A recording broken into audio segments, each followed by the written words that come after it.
Hello everybody, welcome to my YouTube channel medicos life. आज हम discuss करने वाले हैं वाइटल साइंस के एमसीक्यूज़ जो कि बहुत कॉमनली हर एक एग्ज़ाम में देखने को मिलते हैं और ये बहुत स्कोरिंग होते हैं, सिंगल लाइन क्वेश्चंस में आते हैं। सो स्टार्ट करते हैं। फर्स्ट क्वेश्चन है, which is the most reliable method of measuring the body temperature? Option A oral, option B axillary, option C rectal, option D elbow. Mean सबसे reliable method कौन सा है बॉडी टेम्परेचर को measure करने का? Option C is the correct answer, rectal. Rectal सबसे reliable method है unless ये कॉन्ट्राइंडिकेटेड नहीं है। रेक्टल टेम्परेचर मेजरमेंट कॉन्ट्राइंडिकेटेड है पाइल्स या हेमोरॉइड्स वाले पेशेंट में, और चिल्ड्रन में भी कॉन्ट्राइंडिकेटेड है। So rectal is the most reliable method. Second question, which is the most commonly used method in measuring the body temperature? पहले हमने डिस्कस किया था मोस्ट रिलायबल मेथड कौन सा है, वो है रेक्टल टेम्परेचर, ठीक है। और मोस्ट कॉमनली यूज, जो बहुत कॉमनली यूज होता है, वो कौन सा है? Option A axillary, option B oral, option C rectal, option D tympanic. So इसका करेक्ट आंसर है option B oral. Next question, 1 gallon is equal to 2000 ml, option B 3000 ml, option C 5000 ml, option D 4000 ml। So correct answer है option D, यानी कि 1 gallon is equal to 4000 ml। Okay, next question है, what is the normal body temperature in an adult? Adult का normal body temperature कितना होना चाहिए? Option A 37 degree Celsius, option B 35 degree Celsius, option C 37 degree Fahrenheit, option D 37.4 degree Celsius. Correct answer is option A 37 degree Celsius, ठीक है।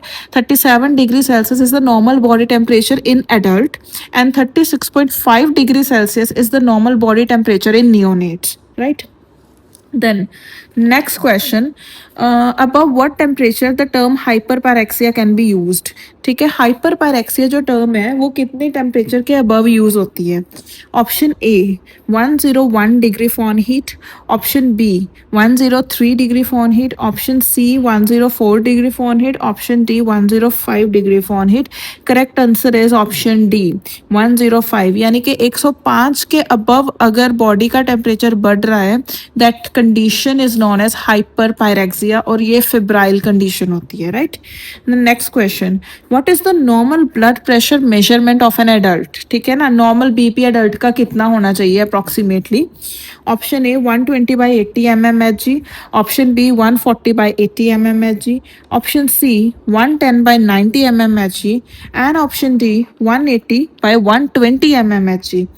Correct answer is option A, 120/80 is the normal body blood pressure, normal blood pressure, ठीक है।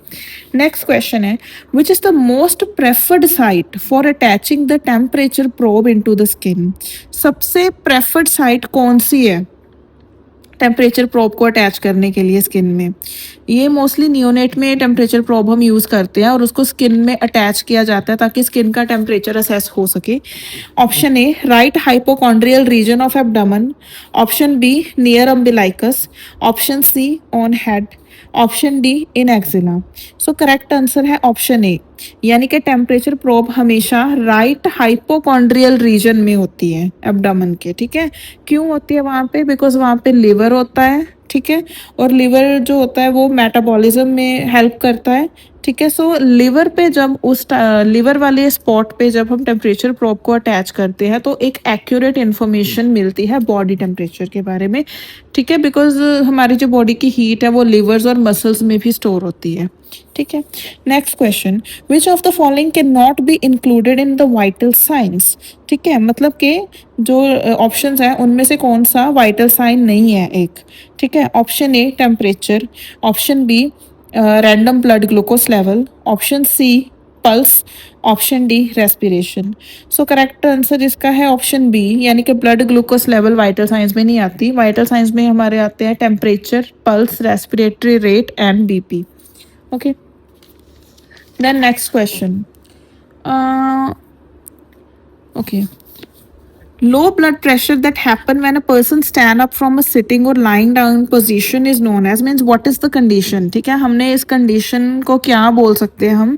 इसमें क्या होता है कि जब पर्सन सिटिंग और लाइंग डाउन पोजीशन से एकदम उठता है तो उसका बीपी सडनली फॉल हो जाता है, तो इस कंडीशन को क्या बोलते हैं. Option A postural hypotension, option B orthostatic hypotension, option C supine hypotension and option D include both option A and option B. ठीक है, ऑप्शन डी में दोनों हैं, ए और B. So correct answer is option D. ठीक है, क्योंकि इस कंडीशन को पोस्चरल और ऑर्थोस्टैटिक हाइपोटेंशन दोनों बोल सकते हैं हम. ठीक है. Then next question, which is the most common site for checking the pulse in adult. ठीक है, हमने पल्स चेक करनी है, तो मोस्ट कॉमन साइट कौन सी होगी एडल्ट्स में. Option A brachial artery, option B carotid, option C radial, option D femoral.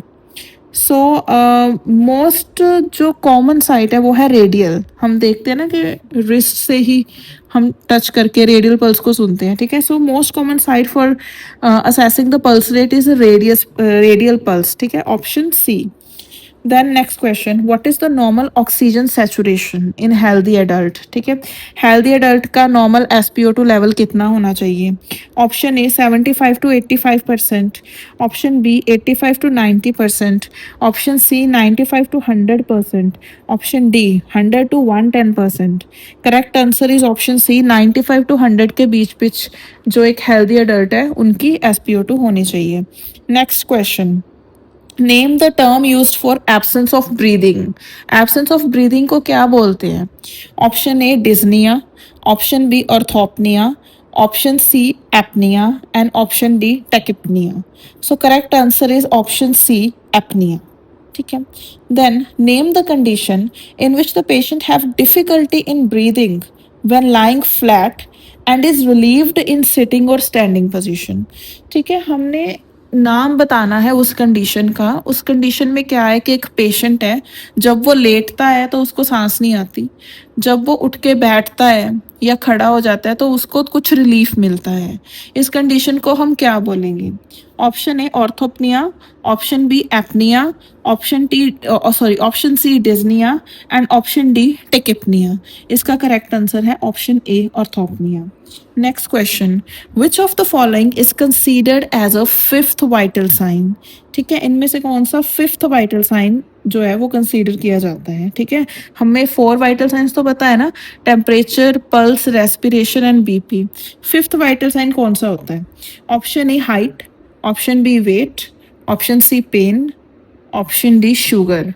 So correct answer is option C pain. ठीक है, ऑप्शन सी जो पेन है ना, pain can be considered as a fifth vital sign and somewhere like in some hospitals saturation level जो होता है ना, oxygen saturation level, that can be considered as a sixth vital sign. Okay. Next question, what is the characteristic of relapsing fever. Relapsing fever में क्या होता है. Option A recurring episodes of fever, दोबारा fever के episodes आ रहे हैं. Option B fall of temperature in a zigzag manner to normal, यानी कि कभी टेम्परेचर कम हो गया फिर बढ़ गया, कम हो गया फिर बढ़ गया, फिर कम हो गया, फिर नॉर्मल आ गया. ठीक है, तो ये होता है zigzag pattern. Option C in the morning temperature is higher than in the evening and option D temperature comes to normal at least once a day.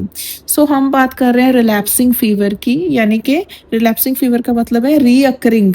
ठीक है ना, episodes of fever. So correct answer is answer A, recurring episodes of fever. Next question, what is the characteristic of inverse fever. तो inverse fever किसको बोलते हैं. पहले तो हमने relapsing पढ़ा ना. Option A sudden fall of temperature from high to normal, option B in the morning temperature is higher than in the evening, option C fall of temperature in a zigzag manner to normal, option D temperature comes to normal at least once a day. Okay, so correct answer is option B. Inverse का मतलब है कि in the morning temperature is higher than in the evening. ठीक है, inverse. Then name the condition in which there is sudden return of a normal temperature from a very high fever. ठीक है, तो ये कौन सा फीवर है? Means there is sudden return of a normal temperature from a very high fever, बहुत पहले एकदम बहुत हाई फीवर हो गया फिर एकदम नॉर्मल आ गया।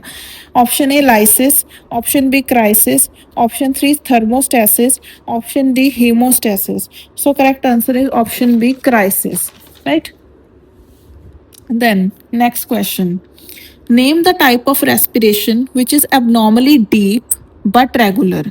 ठीक है, एबनॉर्मली डीप है बट रेगुलर, रेट रेगुलर है रेस्पिरेशन का। So option A is hyperventilation, option B काइंड Stokes respiration, option C Kussmaul respiration, option D sighing. सो इसका करेक्ट आंसर है ऑप्शन सी कुस्मल रेस्पिरेशन। ठीक है, next question, what is the appropriate time duration to assess the pulse. अगर हम pulse assess कर रहे हैं तो कितने टाइम में हमें पल्स असेस करनी चाहिए, कितने टाइम तक देखना चाहिए पल्स को? Option A 30 second, option B 45 second, option C 15 second, option D 1 minute. Correct answer is option D 1 minute. Okay, then what is the temperature difference between axillary and oral route? ठीक है, temperature difference क्या है axillary and oral route में? Option A 0 degree Fahrenheit, option B 1 degree Fahrenheit, option C 3 degree Fahrenheit and option D 2 degree Fahrenheit. So इसका सही answer आएगा option B 1 degree Fahrenheit. Because जब हम एक्सिलरी टेम्परेचर लेते हैं ना, एक्सिला में थर्मोमीटर को रखते हैं तो जो भी मेजरमेंट आती है उसमें हम +1 करते हैं। ठीक है, तो वो नॉर्मल माना जाता है। फॉर एग्जाम्पल अगर 98 डिग्री फॉरेनहीट आ गया एक्सिला पे तो हम +1 करेंगे, means body temperature is 99 degree फॉरेनहीट।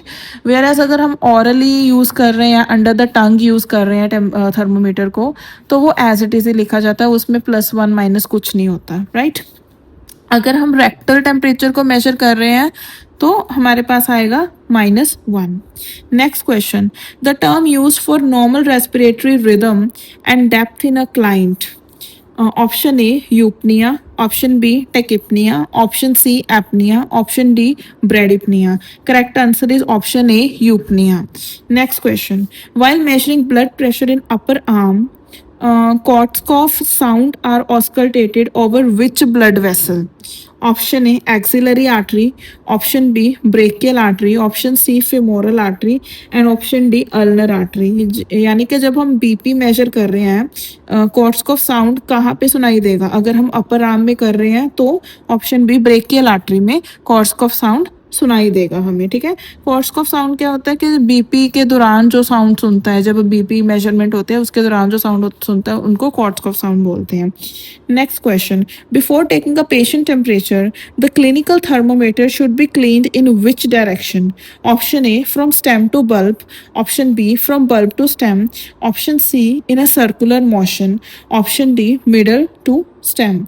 इसका करेक्ट आंसर है option B from bulb to stem, यानी कि from less contaminated to more contaminated, ऐसे हम क्लीन करते हैं। तो यूज़ करने से पहले फ्रॉम बल्ब टू स्टेम हम इसको क्लीन करेंगे। तो ये कुछ क्वेश्चंस थे, ठीक है, जो कि हम डिस्कस किए वाइटल साइंस के रिलेटेड, और ये बहुत हेल्पफुल है। अगर आपको ये हेल्पफुल लगे तो प्लीज़ इस वीडियो को लाइक, शेयर और सब्सक्राइब ज़रूर करना, और अपनी क्वेरीज और सजेशंस को कमेंट बॉक्स में ज़रूर लिखना। Thank you.